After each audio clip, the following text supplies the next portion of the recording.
Find full path of the Python interpreter. How do I find the full path of the currently running Python interpreter from within the currently executing Python script?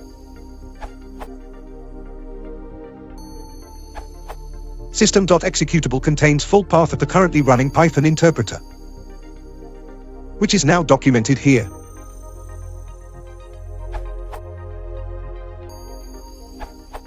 Just noting a different way of questionable usefulness using os.environ. E.g.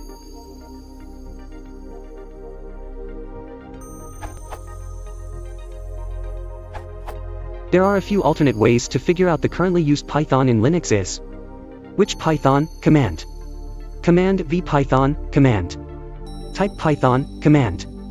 Similarly on Windows with Cygwin will also result the same.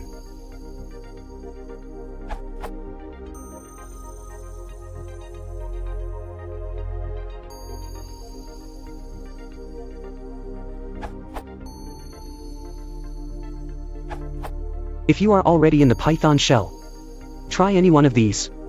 Note, this is an alternate way, not the best Pythonic way.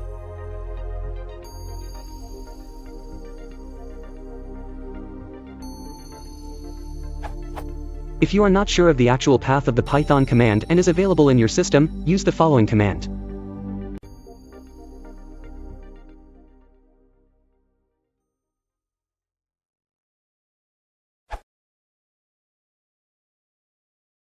If you want to support the channel, please consider liking and subscribing.